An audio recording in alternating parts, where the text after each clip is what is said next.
Les Cordiers.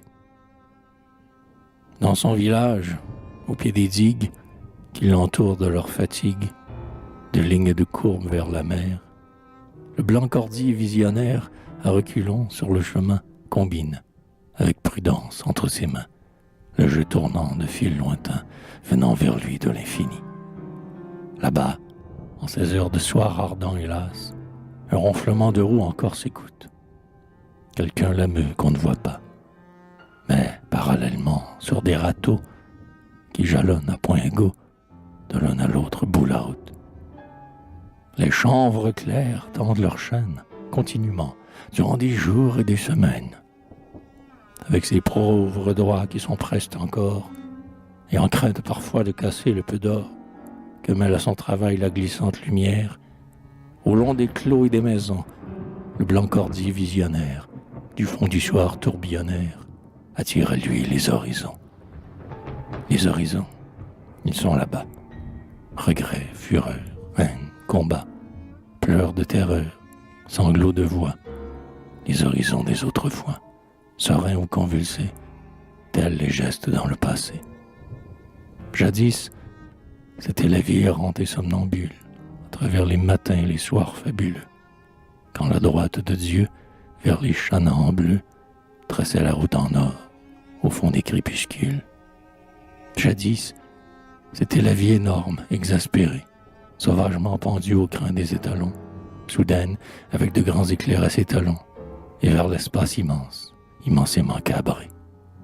Jadis, c'était la vie ardente, évocatoire, la croix blanche du ciel, la croix rouge d'enfer, marchait à la clarté des armures de fer, chacune à traversant vers son ciel de victoire. Jadis, c'était la vie écumante et livide, vécue et morte, à coups de crimes et de toxins, bataille entre eux de proscripteurs et d'assassins, avec, au-dessus d'eux, la mort folle et splendide. Entre des champs de lin et d'osier rouge, sur le chemin où rien ne bouge, au long des clos et des maisons, le blanc cordier visionnaire, du fond du soir tourbillonnaire, attire à lui les horizons. Les horizons, ils sont là-bas. Travail, science, ardeur, combat. Les horizons, ils sont passants, avec en leur miroir de soir, l'image en deuil des temps présents. Voici, c'est un amas de feu qui se démène, où des sages, ligués en un effort géant, précipitent les dieux pour changer le néant, vers où tendra l'élan de la science humaine. Voici, c'est une chambre où la pensée avère, qu'on la mesure et qu'on la pèse, exactement, que seul l'inane éther bombe le firmament, et que la mort s'éduque en des cornets de verre. Voici, c'est une usine, et la matière intense, y rouge, y roule et vibre, en des caveaux, où se forgent d'art les miracles nouveaux, qui absorbent la nuit, le temps et la distance. Voici, c'est un palais de lasse architecture, ployé sous les cendres dont tout s'y tient le poids, et d'où sortent, avec terreur, de larges voix, invoquant le tonnerre en vol vers l'aventure.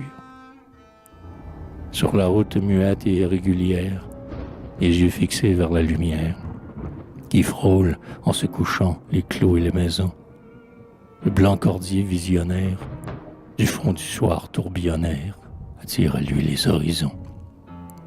Les horizons, ils sont là-bas, lueur, éveil, espoir, combat, les horizons qu'il voit se définir, en espérance d'avenir, par au-delà des plages, que dessinent les soirs, dans les nuages. Là-haut, parmi les loins sereins et harmoniques, un double escalier d'or suspensé degrés bleus. Le rêve et le savoir le gravissent tous deux, séparément partis vers un palier unique. Là-haut, l'éclair s'éteint des chocs et des contraires. Le point morne du doute entr'ouvre enfin ses doigts. L'œil regarde s'unir dans les sens, les lois, qui fragmentaient leur feu en doctrine horaire. Là-haut, l'esprit plus fin d'art de sa violence, plus loin que l'apparence et que la mort. Le cœur se tranquillise et l'on dirait que la douceur tient en sa main les clés du colossal silence. Là-haut, le Dieu qui est toute âme humaine se crée, s'épanouit, se livre et se retrouve en tous. Ceux-là qui sont tombés parfois à deux genoux devant l'humble tendresse et la douleur sacrée. Et c'est la paix ardente et vive, avec ses urnes de régulier bonheur sur ces pays de soir, où s'allument, ainsi que des charbons d'espoir, dans la cendre de l'air, les grands astres nocturnes. Dans son village, au pied des digues qui l'entourent de leur fatigue, sinueuses vers les lointains tourbillonnaires, le blanc cordier visionnaire, au long des clos et des maisons, absorbe en lui les horizons.